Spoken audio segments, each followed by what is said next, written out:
कलम matter of knowledge गड़गड़ाहट करेंगे और गाना भी बजेगा birthday happy birthday to you.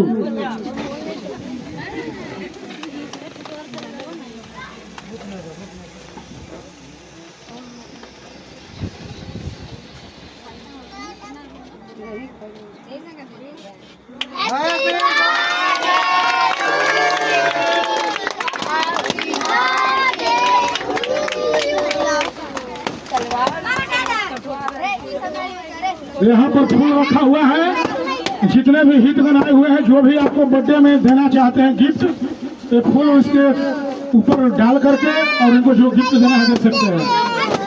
बोलिए बंदीश्वर सदगुरु कबीर साहब की जय। मैं भी इस स्टेट को अलग अलग कर देता हूँ। जो भी बर्थडे देना चाहते हैं हम लोग उधर हो जाते हैं। हाँ, जैसे झांसी के रानी को उनके माता पिता पढ़ा करके शिक्षा मजबूत किए। कभी मत खोना, चला गया तो समय लौटकर कभी नहीं फिर आता। सदा समय को खोने वाला मलमल हाथ पछताता। हो जाता है एक घड़ी के लिए जन्म भर रोना। समय बहुत ही मूल्यवान है, व्यर्थ कभी मत खोना। सभी लोग ताली बजाएं।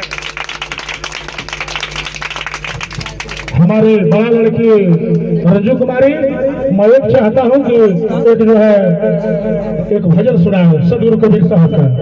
हमारे सदगुरु कबीर साहब ये जगत में आकर के अपने ज्ञान को दिखाए हमारे बीच में।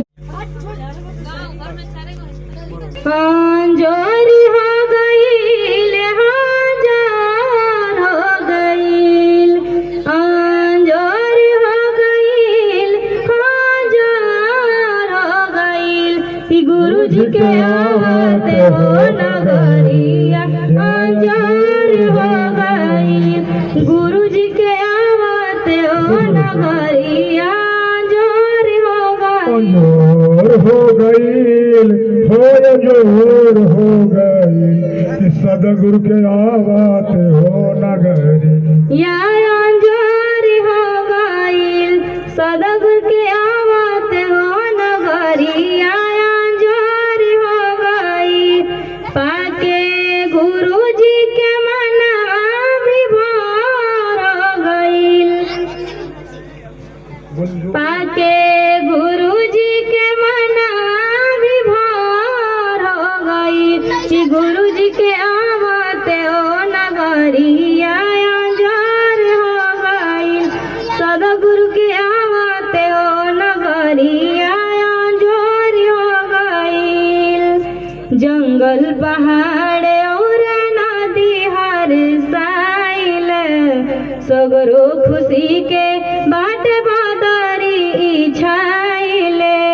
कौआ कबूतर आज हंस हो गईल। कौआ कबूतर आज हंस हो गईल।